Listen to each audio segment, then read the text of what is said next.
Espero que se encuentren bien. Me encantaría que nos pusiéramos de acuerdo en que si alguno de ustedes algún día por efectos de cuarentena o de salud o por cualquier cosa que tenga que ver con esta contingencia está pasando momentos difíciles o se siente de pronto que esta situación le está poniendo retos demasiado grandes, que no se quede callado, que me exprese eso, ¿listo? Así sea por un mensajito privado, me cuente y bueno, buscaremos la manera de encontrar una persona profesional que, que les pueda dar una mano. Hace poquito había un programa en la universidad que se llamaba Alza la mano. Y es bonito cuando en la vida hacemos eso, como, hey, necesito ayuda. Y no pasa nada, está maravilloso eh, tener altibajos, sobre todo cuando la vida nos pone retos tan grandes como estos. Entonces, con esto quiero expresarles que me interesa mucho cómo se sienten ustedes. O sea, yo no los veo sencillamente como un avatar ahí en Teams. Yo los veo como seres humanos. Y bueno, yo también he pasado por momentos difíciles. Les compartí por ahí, les mencioné que estuve estudiando y me tocó retirarme porque, bueno, la salud se afectó demasiado. Espero que no les pase, pues, ni siquiera nada cercano. Pero si algún día de pronto sienten que están pasando por una circunstancia que requiere expresarlo o necesitar ayuda, pues entonces, por favor, comuníquenmelo y yo los dirigiré a la persona eh, encargada. Les voy a compartir mi pantalla y confírmenme, por favor, que están viendo mi tablero en este momento. Sí, profe. Gracias. Sí, profe. Sí, gracias. Entonces vamos, Alex, esta es la segunda clase, la primera clase no tenía sentido hacerlo, entonces les comparto que todas las clases van a empezar con un resumen de la clase anterior. ¿Listo? Entonces, ¿qué vimos la clase anterior? Vimos lo que llamamos prefijos, bueno, además de presentar el curso y los demás, prefijos multiplicativos, o que vuelven más grande a una magnitud, o que vuelven más pequeño a una magnitud. Entonces vimos, por ejemplo, algunos detallitos como, por ejemplo, ¿qué sería un microsegundo? ¿Quién recuerda? ¿Quién me lo puede decir en voz alta ya que no estoy viendo el chat? ¿Por cuánto se multiplica el segundo para que me dé microsegundo? ¿Alguien Por lo 10 a la recuerda? menos 3. Ese es A la milisegundo. menos 6. A la A la menos menos 10 a la menos 6. eso, entonces 10 a la menos 6 segundos. Eh, ¿Por cuánto, si yo quisiera, por ejemplo, esta unidad la van a utilizar los mecánicos y los civiles? Hectopascales. Hectopascales. ¿Qué sería un hectopascal? 10 a la 2 pascales. 10 Sí. a la 2 pascales, que es 100 pascales. ¿Listo? Y así sucesivamente, este prefijo lo que hace es multiplicar basados en la tablita, que yo les dije que algún día me la aprendí así, deci, centi, mili, micro, nano, pico, femto, ato. O la de los grandes, que es deca, hecto, kilo, mega, gigatera, petahexa. Como dato curioso, les decía que en informática el kilo no son 1000. ¿Se acuerdan cuánto es? 1024. 1024. 24. Correcto. Por ejemplo, un terabyte, un disco de un tera, que así vienen los discos de los portátiles ya, no son 1000 gigas, sino 1024 gigas. 1024 gigabytes. ¿Y se acuerdan cuál es la razón de por qué el 1024 y no el 1000 como acá en la tablita convencional? Porque es base 2. Exacto. Esta es una potencia de 2 exacta y por ser el sistema informática de numeración binaria, entonces es más conveniente para generar los clústeres y los disquitos. Muy bien. ¿Qué no vimos? ¿Cómo convertir unidades? Les voy a compartir em, algunas que son bastante usadas en este curso. Ya se imaginarán que para convertir unidades tenemos una gama infinita prácticamente de detalles, de posibilidades. Entonces, ¿qué les voy a mostrar? Por ejemplo, ¿algunos de ustedes saben qué diferencia hay entre una milla y un kilómetro? ¿Cuánto es una milla en kilómetros? 1.6. 1.6. Correcto, 1.609 exactamente. Ojo, no son 1000. Yo al 1000 nunca le pongo el puntito. De hecho, les recomendaría que nunca lo usen. Me ha pasado ya muchas veces que un estudiante, por ejemplo, si fueran 1600, le pone el puntito y en el siguiente paso en el examen pone el punto en la calculadora. Y ustedes saben que en la calculadora el punto es decimal, no de miles. Entonces yo nunca, por ejemplo, voy a escribir esto. Si yo escribo esto es porque me refiero a 1.000. Hay una excepción. Cuando escribo números extremadamente grandes, como por ejemplo ayer cuando escribí la distancia de la Tierra al Sol, ¿alguien se la aprendió de casualidad? O bueno, si la tienen en el cuaderno, díganmela. La distancia de la Tierra al Sol. ¿Alguien la anotó? ¿No era 150.000 kilómetros? Con 3 ceros más. 150.000 millones de kilómetros. No, 150 millones. 150 millones. Entonces miren lo que sería. 150, tú dijiste 150.000. 3 ceritos más daría el 150 millones. Si yo lo pongo así, de pronto uno tiene que empezar a contar para ver cuánto es eso. Entonces, cuando el número es muy grande, yo lo escribo así. Simplemente para indicar, para que sea de más fácil lectura. ¿Listo? Entonces, pero salvo esa circunstancia, yo nunca le pongo el punto a los miles. Entonces, así como una milla es 1.609 kilómetros, una milla por hora es 1.609 kilómetros por hora. Entonces, esta sería la primerita unidad que nosotros tenemos para convertir. Entre kilómetros por hora y metro por segundo, también podemos hacer algo similar, y es 3.6 kilómetros por hora. A ver qué dicen ustedes, muchachos. ¿Qué es más grande, un metro por segundo o un kilómetro por hora? Viendo ahí la conversión. Metro por segundo. 1 metro por segundo. Correcto, claro. Uno a veces puede pensar, pero son 3.6 kilómetros por hora, el kilómetro por hora debe ser más grande. No. Si un carrito va a 1 metro por segundo y el otro va a 1 kilómetro por hora, va más rápido el que va a 1 metro por segundo, porque ese tiene 3 veces más y un poquito más de velocidad que el otro. Muy bien. Un pie que se simboliza con FT es 0.3048 metros. Listo. Estas son las 3 unidades que yo les recomendaría que se supieran.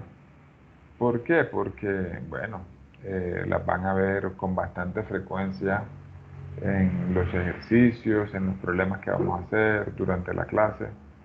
Y bueno, será muy interesante que pues, nos la sepamos de memoria. Esta todavía yo no me la sé, esta la acabé de buscar hace un ratito, pero por lo que recuerdo del curso, la vamos a usar bastante. Listo. Estas dos sí me las sé de antes, así como me sé la tablita, que espero también que ustedes se la aprendan. Cuenta. Y la de que están puntadas. No. Bueno, resulta que no es tan común ver unidades o distancias en pulgadas, pero como te dije, la cantidad de conversiones que podemos añadir a esta lista de aquí es prácticamente infinita. ¿Listo? Bueno, les quiero contar una anécdota sobre lo importante que es escribir las unidades correctas en los datos que nosotros entreguemos. Y en las evaluaciones Se castiga fuerte cuando usted entrega el numerito sin la unidad. Se castiga fuerte. Por lo menos mínimo 2 décimas del examen completo en el caso de que usted no escriba la unidad o la escribe incorrecta. Es mejor incluso escribirla incorrecta porque yo digo, por lo menos escribió la unidad que no escribirla. De pronto mostrando que tal vez no importa.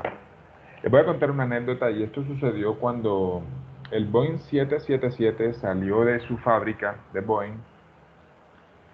Hubo un vuelo muy famoso de una aerolínea que se llama Air Canada. Este avión iba a tener un vuelo de unas 4 horas y cuando llegó a la ciudad de origen pidió que le pusieran de combustible 27.000 kilogramos de combustible.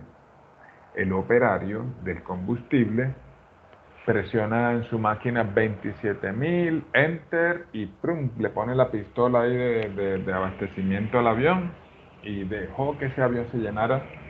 Pero el avión, como estaba recién salido de fábrica, habían detallitos que no funcionaban, como cuál en particular, el medidor de combustible. Él tenía que confiar en que el operario le pusiera la cantidad de combustible que había pedido. Bueno, se terminó de repostar el combustible, quitaron la manguera y el avión despegó con aproximadamente 70 personas a bordo. Cuando el avión iba por un poco más de la mitad de su viaje, ese avión tiene 2 turbinas, una de cada lado. Y entonces el avión empezó a mostrar un indicador de baja presión de combustible en el lado derecho, en la turbina derecha. Tanto así que al minuto se apagó. Yo dije, bueno, ¿cómo hará el avión para volar con una sola turbina? A mí me gusta mucho un programa, no sé si alguno de ustedes lo ha visto. Se llama Mayday Catástrofes Aéreas. Más allá de ver catástrofes, ese programa a mí me parece súper chévere para aprender de aviación, incluso para saber qué hacer en caso de una emergencia aérea. Entonces, ese avión, los aviones pueden volar tranquilamente con una turbina y llegar a su destino. Pero 2 o 3 minutitos después de que se apagara la turbina derecha, se le apagó la turbina izquierda. Y yo dije, pues un avión de, póngale 50 toneladas, puro metal. Yo pensaba que un avión sin turbinas iba a caer como una piedra, pero los aviones son planeadores, como si fuera un avioncito de papel. Para que se hagan una idea, miren los buen planeadores que son los aviones comerciales. Por cada kilómetro que un avión desciende, mientras está planeando, él va planeando, ¿sí? Por cada kilómetro que desciende, puede avanzar, adivinen cuántos kilómetros. Yo decía, por cada uno, o por cada uno, cuando mucho, 2. Por cada kilómetro avanzan 15. O sea que ellos van prácticamente horizontal, perdiendo muy poquitica altura gracias a la capacidad de planeo que tienen. Bueno, resulta lo siguiente. Los aviones comerciales viajan aproximadamente a 10 kilómetros de altura. Entonces, hagan el cálculo ustedes. Si por cada kilómetro que desciende él puede avanzar 15 y se encontraba a 10 kilómetros de altura, él debería encontrar un aeropuerto en qué radio aproximadamente. 150 kilómetros, profe. Así es, claro, muy bien. Por cada kilómetro avanza 15 y tengo 10 de sobra, entonces puedo avanzar 15 por 10, que son 150. Bueno, por controles, por la comunicación con torres de control, encontraron en el radar un aeropuerto a 140 kilómetros. Imagínense, casi en el bordecito de a lo que él podría llegar. Entonces, él en su afán de llegar lo más lejos posible, cuando llegó a la pista, estaba muy alto. Él debió llegar desde lejitos, ir descendiendo y aterrizar en la pista, pero llegó muy alto. Entonces tenía 2 problemas. No podía irse en picada y aterrizar porque tomaba demasiada velocidad y como no sé si saben que las turbinas del avión también son fuentes grandes de frenado cuando ellos están deteniéndose y no tenía turbinas, entonces esa opción no era viable. No podía dar la vuelta porque entonces no tenía sustentación para generar ese giro. Entonces, me acuerdo cuando vi ese episodio que dicen otros pilotos que esa maniobra que hizo ese piloto ha sido alabada por mucho tiempo después de eso. El avión lo que hizo fue tumbarse de esta manera. No sé si ustedes están viendo mi cámara. Sí la están viendo, ¿cierto? Sí, ¿Sí la yo. ven? Sí, Ok, profe. listo. El avión se tumba de esta manera y empieza a caer así, para que el viento lo frene. Cuando estaba a unos 20 o 30 metros de altura, el avión se endereza y aterriza perfecto. Cero heridos. Y oh, wow, felicitaciones, maravilloso. La experiencia, que no hubo ni un muerto, el avión se salvó también, todo el mundo se salvó. Pero la pregunta del millón era, ¿por qué se le habían apagado las turbinas?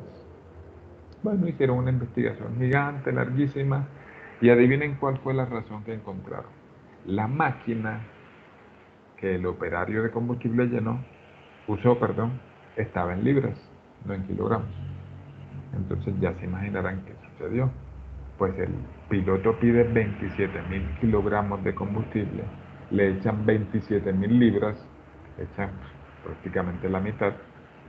Entonces estuvo a punto de generar una tragedia por no tener en cuenta esas unidades. Eh, este es uno de varios ejemplos en ingeniería que hay que nos muestran lo importante que es usar correctas unidades. Es decir, cuando usted hace un cálculo, el número que usted obtiene es tan importante como la unidad en la que está midiéndose ese numerito. Por eso desde la clase de física, nosotros, pues yo como profe, le trato de sembrar a usted la importancia de usar las unidades de forma correcta, para que nunca se acostumbre a simplemente sacar y entregar el numerito. Y bueno, que ojalá no pasen estas cosas, porque han sucedido incluso tragedias literales gracias a estas situaciones.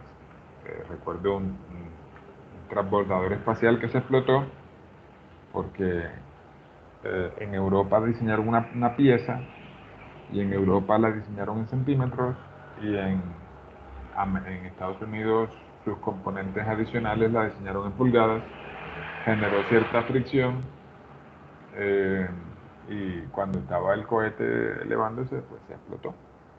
Entonces, Profe, sí, ¿cuál es la razón de que en Estados Unidos todavía siguen usando el sistema imperial y no se cambien al métrico? Hace otra vez, esto como tiempo. no te oí del todo bien. ¿Cuál es la razón por la cual que? Estados Unidos sí. Hola, no te escucho. O bueno, creo que alcancé a escuchar la segunda vez que lo dijiste. Entendí que por qué Estados Unidos Aló, utiliza el ya sistema, el el sistema imperial sistema y no métrico. imperial y no el métrico. Ajá. Exacto, buena pregunta. La verdad, no sé, debe ser una razón histórica en la que, no sé, me pongo a pensar en algunas cuestiones que vienen de cultura y de uso de algunas unidades de medida. Cada cultura tiene manera de hacer las cosas, y eso debe datar de mucho, mucho tiempo, así como países diferentes. Así como países diferentes tienen diferentes idiomas, diferente comida, diferente forma de hacer las cosas, las diferentes formas de medir también deben datar de mucho tiempo antes, pero no conozco la respuesta exacta a esa pregunta. Me encantaría como consultarla. Cuando encuentre la respuesta se la comparto. Bien, Gracias, profe. ok. Bueno, entonces, ¿qué más quiero compartir? Ayer se me escapaba algo, y les tengo que confesar que cada vez que me toca hacer el dibujo del sol y la tierra, me siento mal, porque, porque el dibujo no se puede hacer a escala. Es imposible hacerlo a escala, por lo menos en una hoja o en un tablero de clase.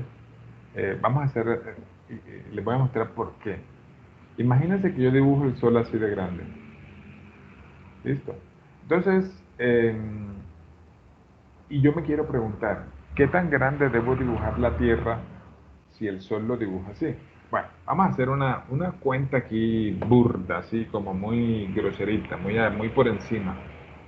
Me gustaría que si no tienen calculadora, que la busquen y que la tengan ahí a la mano, la calculadora científica normal de los cursos de cálculo de física.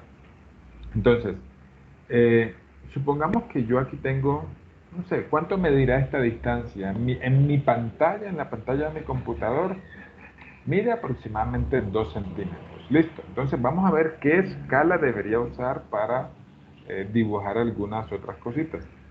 Entonces, para mí 2 centímetros, vamos a escribirlo con negro, para mí 2 centímetros equivalen, yo les decía que el radio del Sol equivale o es aproximadamente 700.000 kilómetros. 700.000 kilómetros. Esa es la escala que yo estoy usando. Entonces la Tierra, si la voy a dibujar por acá, vamos a dibujarla de azul, que la Tierra se ve azul, así bonita. El radio de la Tierra es 6.370 kilómetros. Y vamos a saber también esta distancia de la Tierra al Sol, que es 150, 3, 1, 2, 3 kilómetros. ¿Qué tan lejos debería dibujarla? ¿Qué tan lejos debería? Si el Sol lo dibuja así de grande.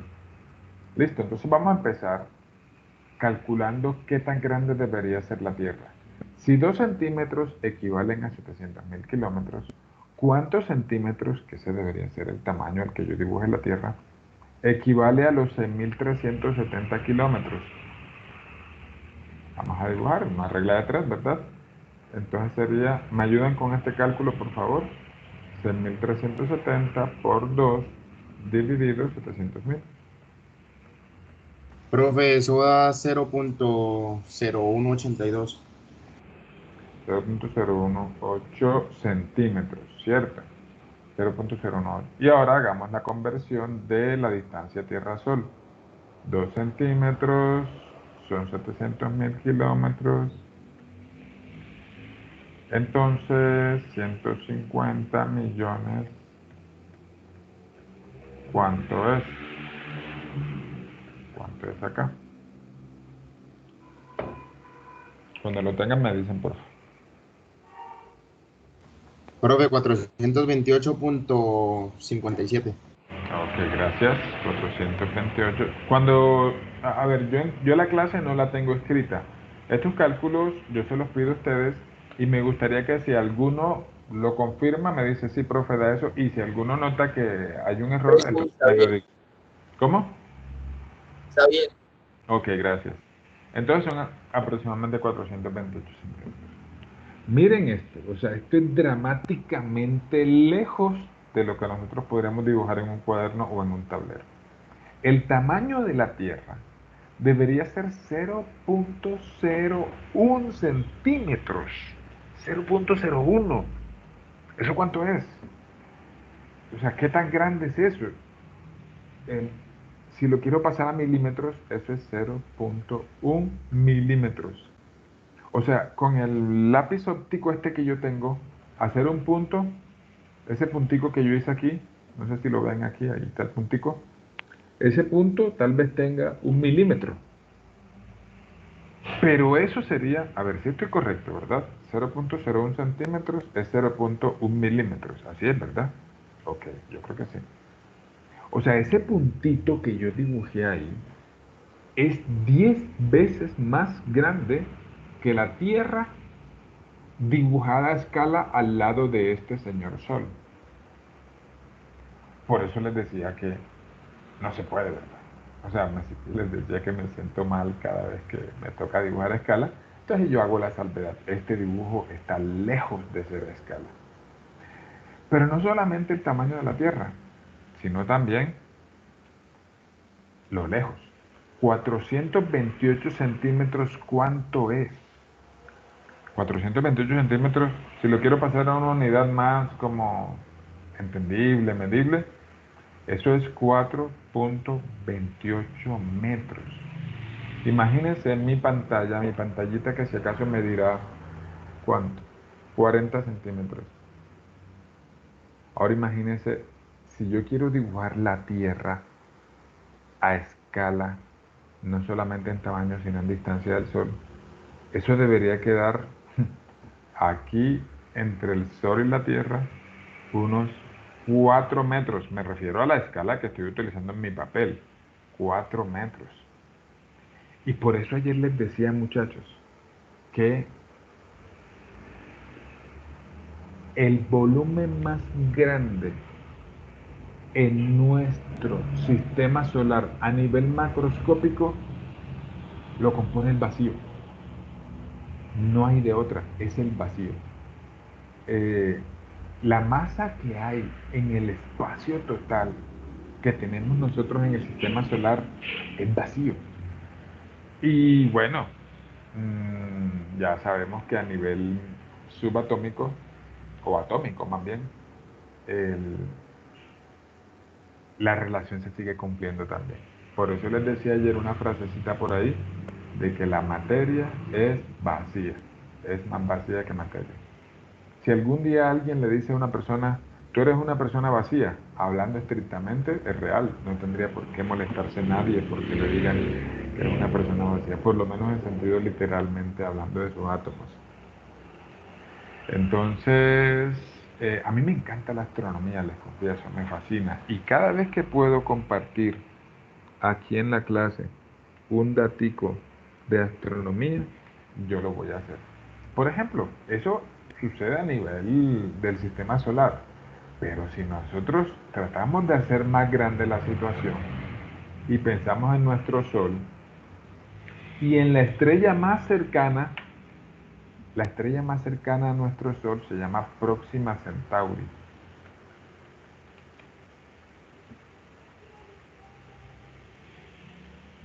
Próxima Centauri, y adivinen a cuánta distancia se encuentra. 4.3 años luz. Años luz. ¿Ustedes saben qué es un año luz? Es la distancia que recorre la luz en un año. Ni siquiera me voy a poner a calcularla. Porque, bueno, ahorita que veamos movimiento rectilíneo uniforme, vamos a hacer algunos cálculos con la luz. Por ahora no. Entonces, pero ya se imaginarán que esa distancia es absurdamente grande. De hecho, bueno, vamos a empezar con eso. Un momentito y confirmo.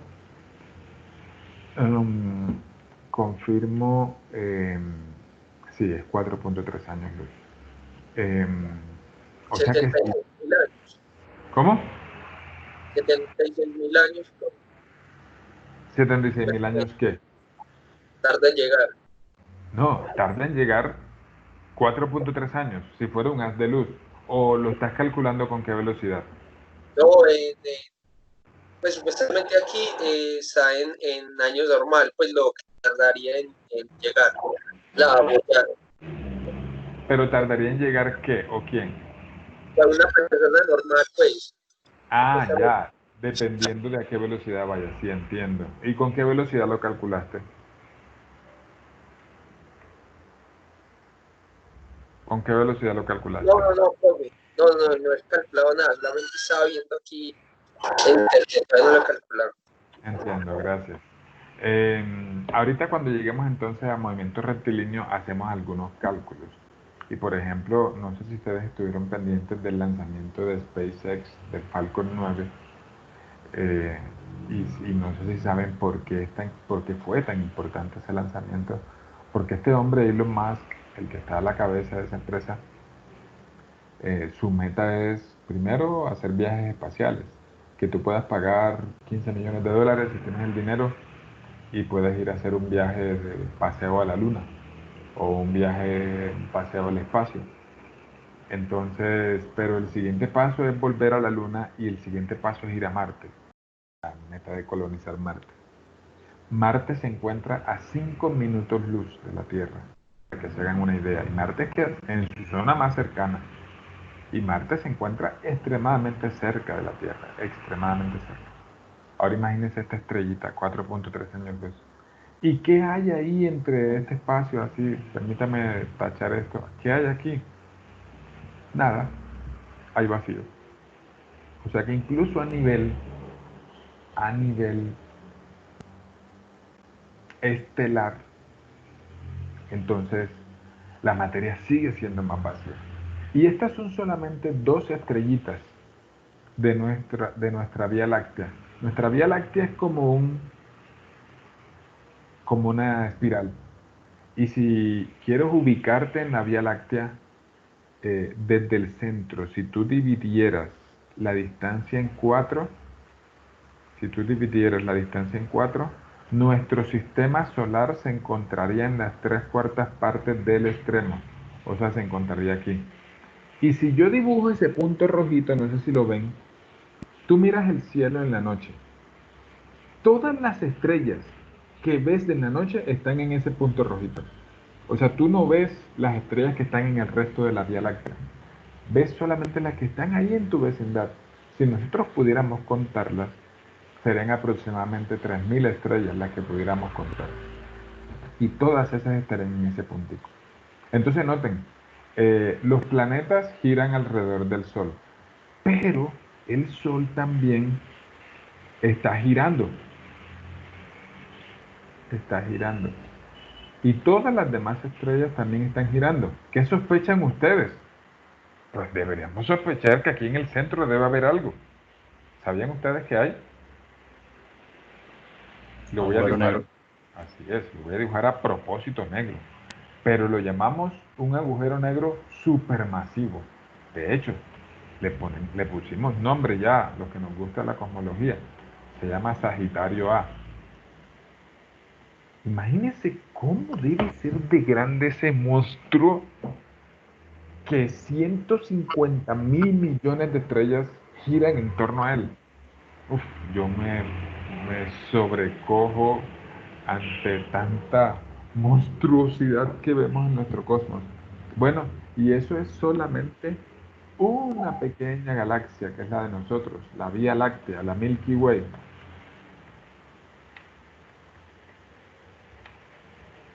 Y si quieren de pronto a modo de tareita, consultar por qué se llama Vía Láctea, nuestra galaxia. Y nuestra galaxia es solo una de 150.000 millones de galaxias que hay en el universo. Uf, me pongo a pensar. Profe, ¿Sí? la Vía Láctea no se llamaba así porque la leyenda decía que era la leche materna de la diosa Hera cuando... ¿No?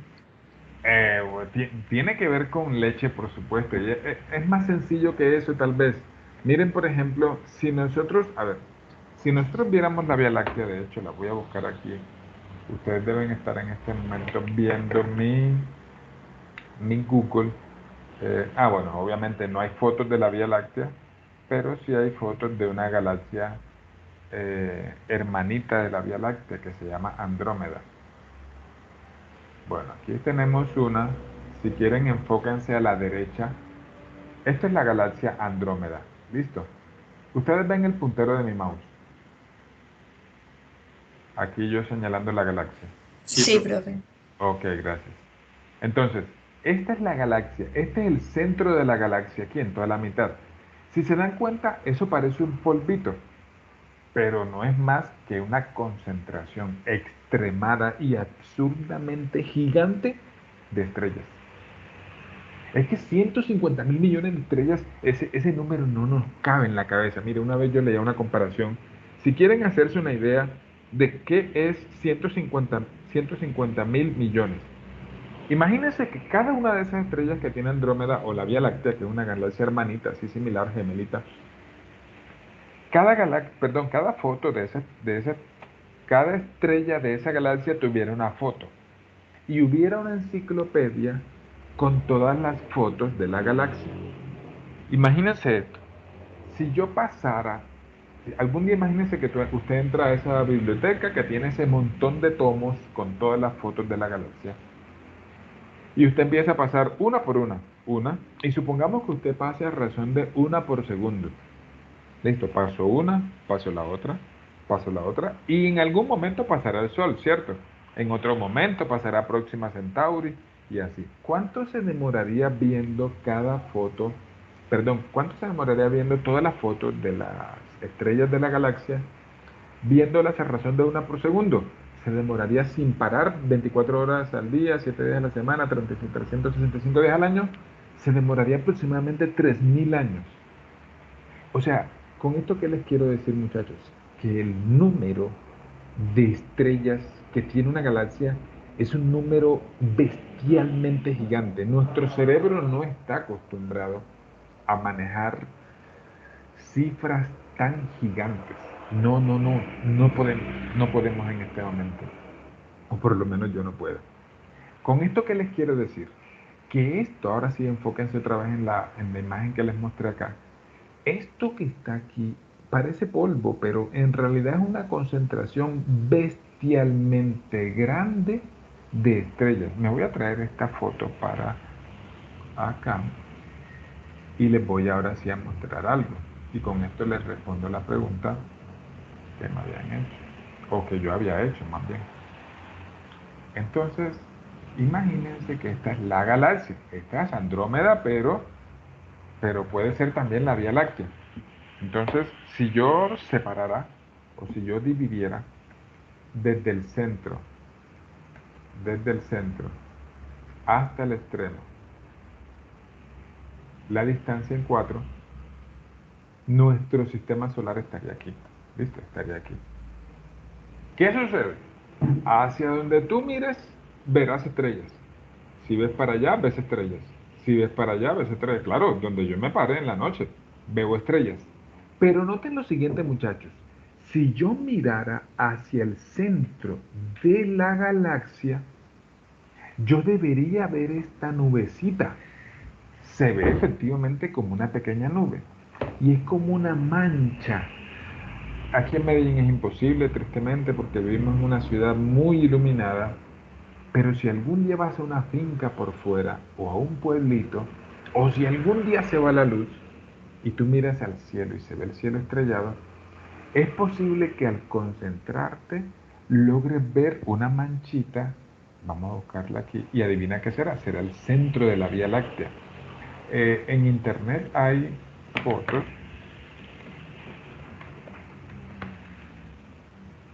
En internet hay fotos de telescopios que enfocan durante muchas horas ese centro de la Vía Láctea y lo obtienen ya incluso con colores y todo eso, pero a simple vista eso no es posible verlo así.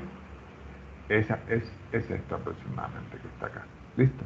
Aquí se ve con colores. En la derecha de la imagen se ve con colores donde yo estoy señalando con el puntero. Pero a simple vista se ve como una pequeña mancha blanca. Entonces, algún día en el pasado, en la época de los griegos, alguien preguntó, ¿y eso qué es? Contestaron lo que nuestro compañero dijo hace un ratito. Pero ese centro de la Vía Láctea lo interpretaron como si fuera una leche derramada. ¿Listo? Entonces, esa leche derramada hizo que, por ser una situación bastante como fantasiosa, quedara de ese nombre, como la Vía Láctea, como algo lácteo. ¿Listo? Yo les confieso que solamente una vez en mi vida he divisado el centro de la Vía Láctea y se ve de verdad, para mí pues, que me gusta la astronomía, se ve sobrecogedor. Muy bien. ¿Alguien va a decir algo? Profe, en el chat estoy mandando una foto pues que fue tomada en Chile el año pasado de la Vía Láctea, pues se ve más acercado a la realidad de lo que se ve, pues todavía está mandando, pero en algún momento de la clase lo van a ver. Ok, dale, vamos a esperarlo. Porque... Profe, una pregunta. Cuando tú dices que, digamos, entre los planetas hay vacío, ahí hay partículas subatómicas, ¿no? No solo subatómicas, hay cuerpos estelares, piedras, meteoritos, hay mucha masa, pero No, comparado sí, o sea, yo me refiero cuando, o sea, yo leí un poco de la teoría de las cuerdas. Ujú. Entonces, quería preguntar, dentro de ese vacío están las cuerdas, ¿cierto? No, las cuerdas son elementos que constituyen partículas subatómicas que componen la materia. ¿Me explico? Ok. Si tenemos nosotros materia, nosotros sabemos que la materia está compuesta de átomos, ¿cierto? está compuesta de Sí, átomos. Entonces, ¿y los átomos de qué están compuestos?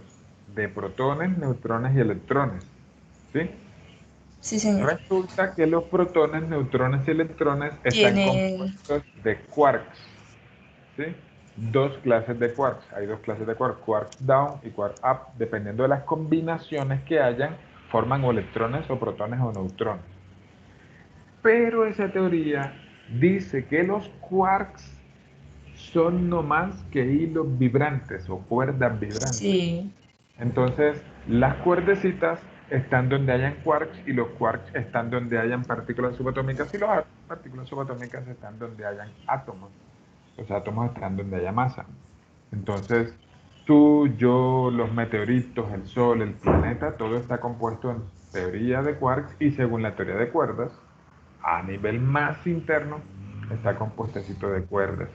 ¿Listo? Ah, vale, gracias. Ok. ¿Saben qué puede estar sucediendo? No, no me acuerdo quién fue el que dijo que estaba subiendo una imagen. Creo que no le has dado enter, tal vez. Porque cuando se sube, después de que se sube totalmente, si presionas enter, ahí sí se va. Confírmame, o en realidad si está subiendo, la podemos esperar otro ratito y la vemos en un ratito. Sí, yo te aviso cuando suba. Ok, Pues parece que está listo, muy pesado. listo, hágale. Bueno, sigamos. Bueno, imagínense, si quieren saber el dato, una galaxia, o nuestra galaxia más bien, tiene, bueno, obviamente esto no es igual, esto es aproximadamente 150.000 millones de estrellas. Este fue el numerito que les dije hace un ratico. Sí, profe, no está compartiendo pantalla. Ah, ok, gracias. Me ha pasado muchas veces. Ok. 150.000 millones de estrellas. Y ya ese número es abismalmente gigante. Pero todo el universo, adivinen cuántas aproximadamente galaxias tiene. Aproximadamente el mismo número de estrellas que tiene una galaxia es el número de galaxias que tiene el universo. Estos son estrellas y estos son galaxias. Ay, muchachos, yo no sé ustedes qué les hace sentir estos datos. Yo a veces, no sé, a veces Profe, veo, sí, y según la teoría pues cuántica serían ya multiversos, pues no. no te entendí del todo. ¿Podrías repetir, Sí, por pues favor? según la teoría cuántica pues serían entonces multiversos. Como, Multiversos. Bueno, ya ni siquiera quiero pensar en más universos, porque ya solo este universo tiene ese montón de galaxias y cada una de esas galaxias tiene aproximadamente ese montón de estrellas. Ahora no me quiero imaginar que algún día salga una teoría que diga que vivimos en un multiverso de 150.000 millones de universos. No sé, no me quiero imaginar eso porque se me rompe el cerebro ya. O sea, puedo dormir pensando en estas dos cifras. Hasta ahí, no me quites el sueño, por favor. Pero sí lo que es cierto es que ese número es bastante particular, ¿saben? Porque ese número, 150.000 millones. Porque, bueno, hay teorías diferentes, pero nuestro cuerpo está compuesto de neuronas, nuestro sistema nervioso. Y adivinen aproximadamente cuántas neuronas se estima que tiene el cuerpo humano. Esa cantidad también, 150.000 millones. Y no parece curioso, la distancia de la Tierra al Sol es 150 millones. No sé por qué ese número aparece por todas partes cuando vemos números grandes. Con relación a lo que decías de los multiversos, es chévere porque a ver, si me permiten hacer una pausa. Bueno, ya creo que he hecho varias. Eh, ya nos compartiste la imagen. Aquí Juan José subió una imagen. Vamos a verla. Qué bonita. No sé si alcanzan a verla. Es alargadita, eh, así como diagonal. Y ese podría verse así el centro. Qué hermosa. Gracias por compartirla. Bien. Em, Hay una teoría, por ejemplo, que dice que si algo tiene la posibilidad de suceder, va a suceder cada situación en diferentes universos. Me explico. Si tú tiras un dado, entonces este dado puede salir solamente en 6 posibilidades, ¿cierto? 1, 2, 3, 4, 5 o 6. Puede salir cualquiera de los 6 numeritos del dado. Entonces, esa teoría de los universos paralelos dice que cuando tú tiras el dado y supongamos salió 5, no es que haya salido 5, sino que en el universo en el que tú estás salió 5. Y en otros 5 universos diferentes salieron todas las otras posibles resultados de ese dado. Cuando tú tiras una moneda, salió cara. En tu universo salió cara, pero también salió sello en otro universo y también cayó vertical en otro universo. Y así con todas las cosas que son posibles. Pongamos un ejemplo. Un autor decía que si a él le gustaba una chica y bueno, entonces empezaba a conquistar a la chica, pero la chica le decía que no, su ¿cómo decirlo? Su consuelo era que si existía la posibilidad de que la chica le dijera que sí, pues eso, aunque él no lo viera en este universo, en otro universo le dijo que sí, se casaron, tuvieron hijos, fueron felices toda la vida. Esa teoría de los multiversos es tan variada, bueno, parece un tantico filosófica, pero algún día si quieren, hago un paréntesis en la clase, les puedo compartir varias cositas que no son del curso. Por ejemplo, un día hablaremos de relatividad, se lo prometo. Hablemos de relatividad especial y general. Y si algún día quieren de pronto una película de pronto que es súper exacta a nivel científico, a nivel físico, en relatividad general, la película Interestelar. Esa película yo me la vi y dije, wow, o sea, estuvieron bien asesorados esos productores. No tiene fallos en la lógica de lo que conocemos hoy como física. Hola, Cari. Otro día hablaremos de mecánica cuántica, listo. Ese día yo tenía un profesor que decía, no, muchachos, para hablar de mecánica cuántica hay que tener un cachito de marihuana durante la clase, porque él era súper volado en esos temas de cuántica. Entonces, la cuántica a veces hay que tener mente abierta para tratar de asimilar esa cantidad de teorías que desde el punto de vista macroscópico en el que nosotros vivimos, de pronto parecen incoherentes, pero ya la mecánica cuántica se encontró que es real. No sé si saben, por ejemplo, ya está demostrado, todos los celulares tienen un GPS y el GPS de los celulares funciona gracias a teorías relativistas y también de mecánica cuántica. O sea que nosotros, gracias a la mecánica cuántica, tenemos un mundo mucho más rico en posibilidades y en tecnología incluso. Profe, Entonces, sí. pues, una pregunta pues así, por ese estilo. A ver, Einstein, antes de la relatividad, el efecto fotoeléctrico es mecánica cuántica, ¿no? Sí, porque estás hablando de cuántos. Cuando tú sí, la respuesta es sí. Aunque tristemente ese efecto fotoeléctrico, no sé si sabes que ese fue el único premio Nobel que se ganó Albert Einstein. Y yo creo que se lo ganó porque ya había hecho tanto en otras cosas y no se había ganado el premio Nobel que dijeron, bueno, listo, ya hizo algo más, vamos a dárselo. No estoy diciendo que no sea algo grande, Es que igual pero, en Alemania nazi, ¿no? También era, ay, no te escuché bien, ¿puedes repetir, por favor? él también era judío en Alemania, no lo quería nadie. Ajá, sí. Digo yo. Bueno, continuemos. Estas pausitas son chéveres, me parece, y no perdemos absolutamente nada con hacerlas. Bien, la segunda parte de la clase, en estos que nos quedan, ya me confundí, la clase empezó a las 7:30, ¿cierto? Hasta las 9. Nos quedan 40 minuticos. Vamos a repasar algo que se ven otras materias, tal vez algunos de ustedes lo recuerden del colegio, y tiene que ver con los vectores. ¿Listo? Cómo hacer operaciones con vectores. Vectores, operaciones. ¿Listo? Vamos a ver, en la clase de hoy por lo menos vamos a sumar y restar. Y en la próxima clase vamos a ver multiplicación de vectores. ¿Listo? Entonces, aquí vamos a tener que utilizar bien mi pulso, que a veces no es del todo bueno.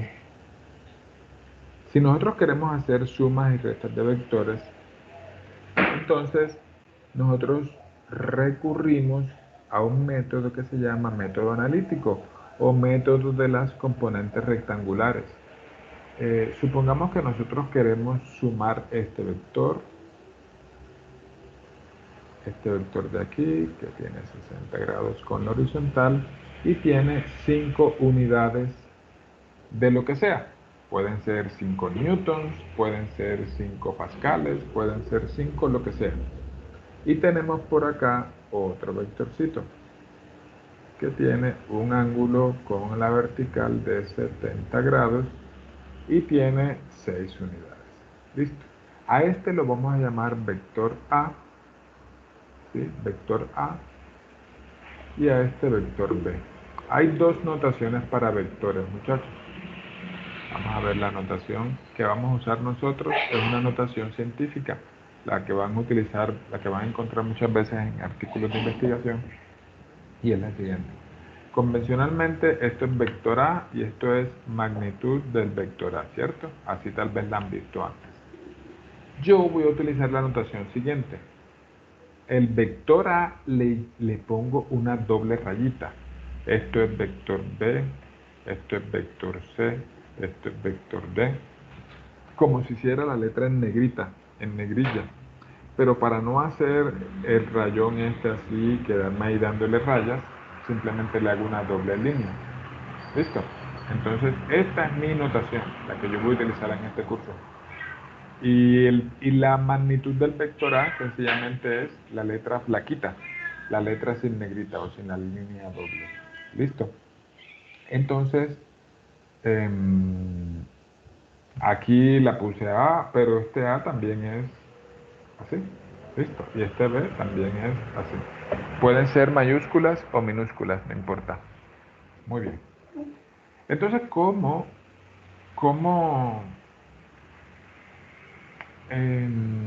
descompongo cada vector en sus componentes rectangulares? Bueno, para ello vamos a recordar esto.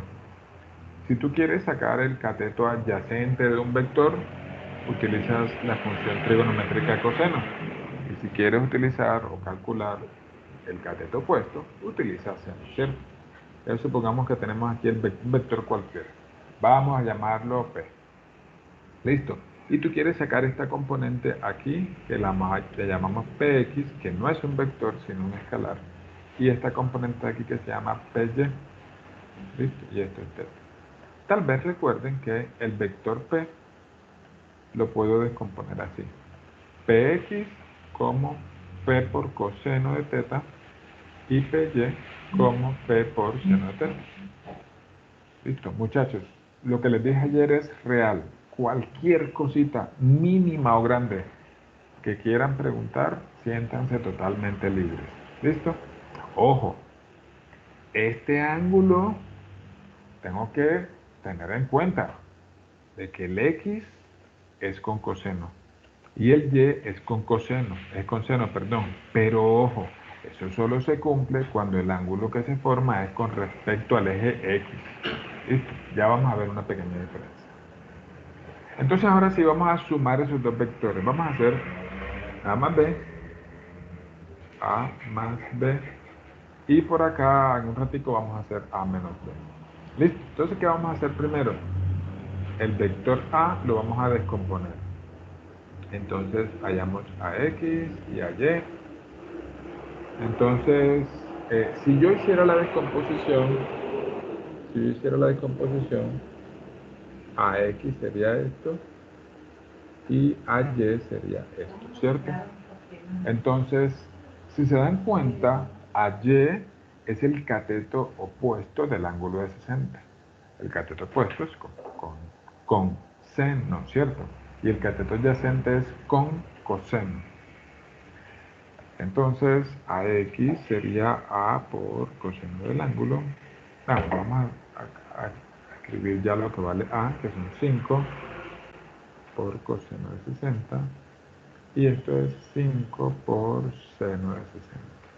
2.5. Ya enseguida les pido los datos. Vamos a hacer el B, para que lo tengamos aquí fresquecito. Listo. B sería similar.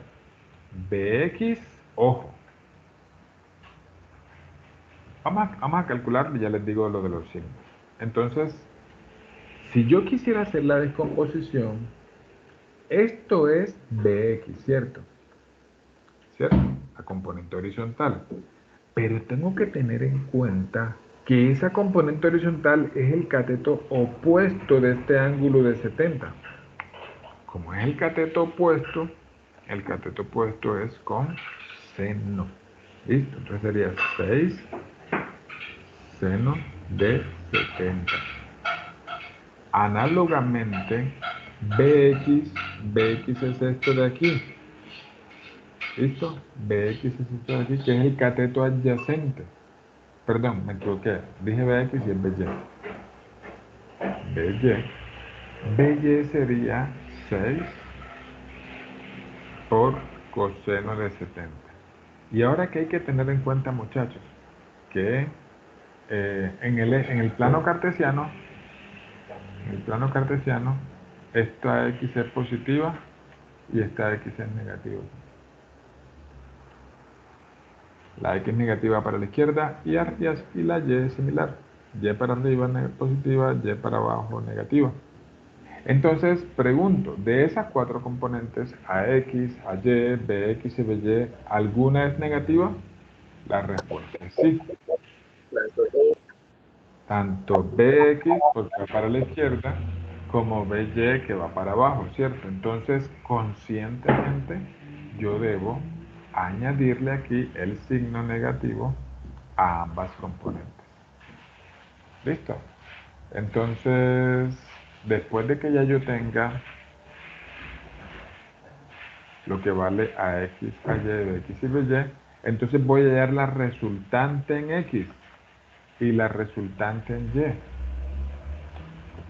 La resultante en X sería sumar a X más BX.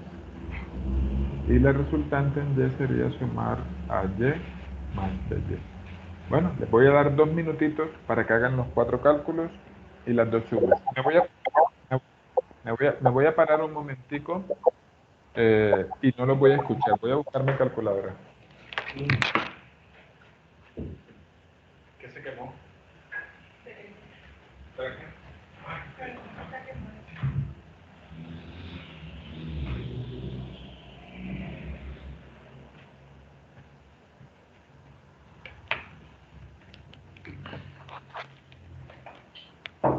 Estoy de nuevo con ustedes si me quieren hablar o preguntar algo.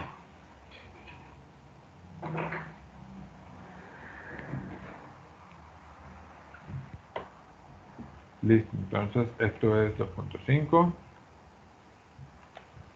5 seno de 60. Es 433. Yo voy a tratar de utilizar siempre 2 decimales con la condición de que lo redondeen correctamente. Si lo hicieron bien, esto es 433.0, o sea que se aproxima a 4.33, ¿cierto? Vamos a ver los demás. 6, seno de 70. Miren, por ejemplo, este. El 6 por seno de 70 sería un error escribir 5.63. Porque la siguiente cifra es un 8. Entonces lo correcto sería 5.64. ¿Listo? Y aquí es 5, 6 coseno de 70. Y este sí es 2.05. Listo. AX más BX, 3.5.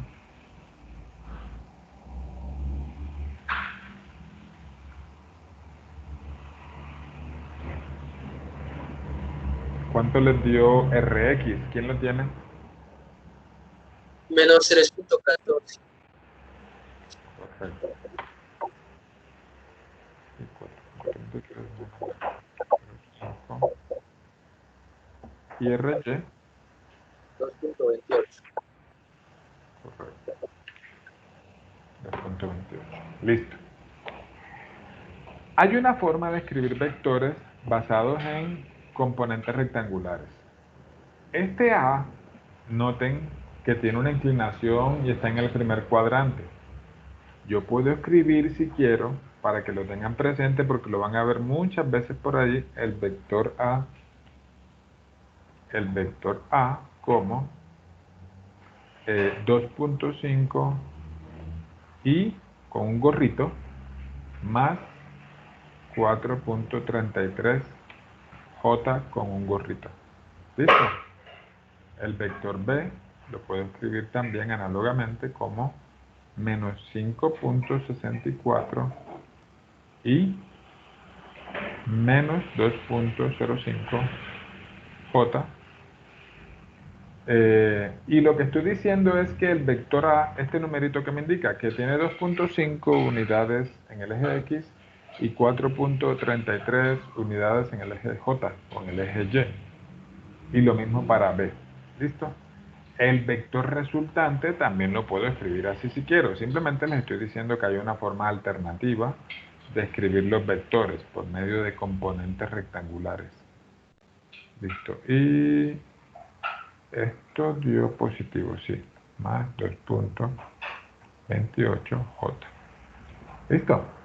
Entonces ese es el vector resultante. Si yo quiero saber la magnitud del vector resultante, aplico un pitagorazo entre estos dos numeritos.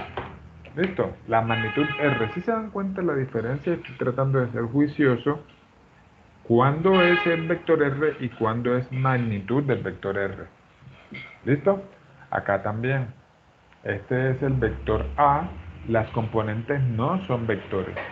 Este es el vector B y estas componentes no son vectores. Ojo. ¿Listo? Bien. Entonces, esto es R. ¿Cuánto da la magnitud de R? No sé si alguien lo tiene. 3.88. Permíteme, yo lo calculo y lo confirmo. 3.88, sí señor, muy bien.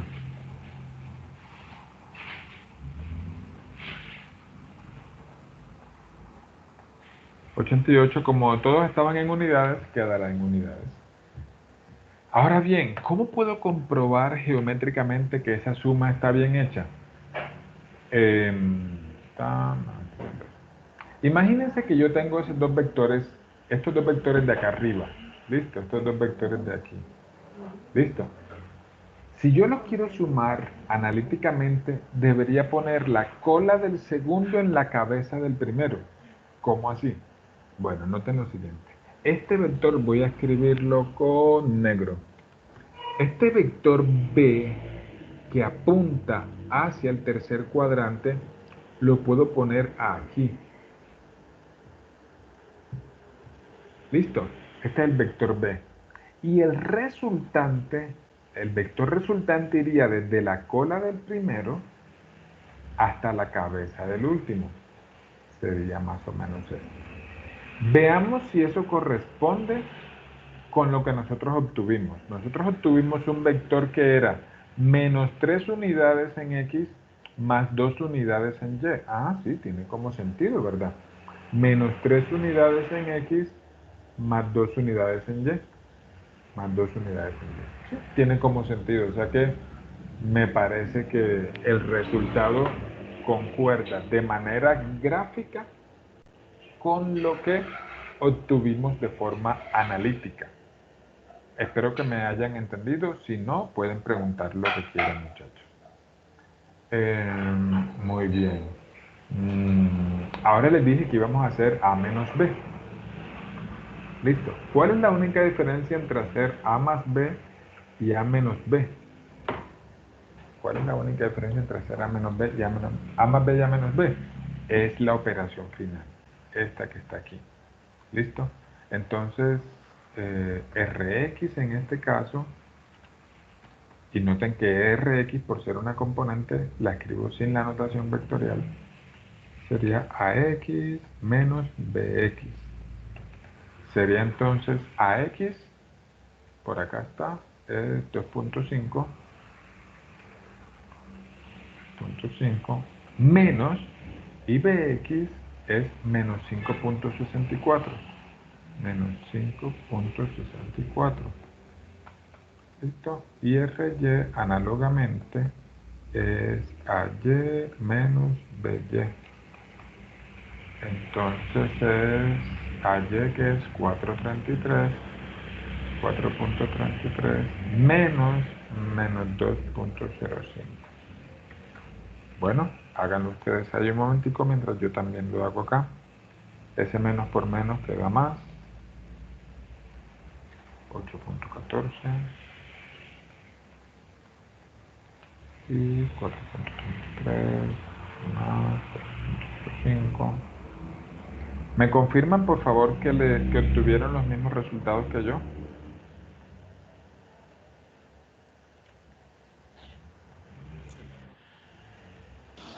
Sí, profe. Ok, gracias. 8.14 y más 6.38 J. ¿Cómo puedo comprobar analíticamente que estos dos resultados están bien? Bueno, supongamos que este es el centro de coordenadas, el vector A era así, el vector B era así, el vector B era así, más larguito. Listo. Esto es A y esto es B. Pero ahora ya no quiero hacer A más B, sino A menos B.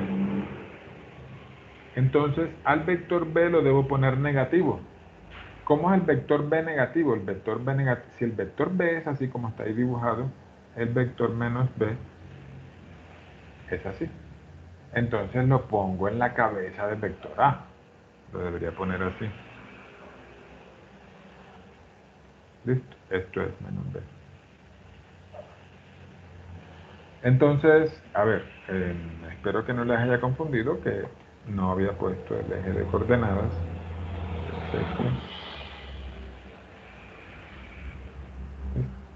Entonces, ¿el resultante cuál es? El resultante es desde la cola del primero hasta la cabeza del último. ¿Listo? Y tiene sentido. Las dos dieron positivo. Esta componente X es 8 y esta componente Y es 6. ¿Listo? Bueno, está bien. Bueno, muchachos.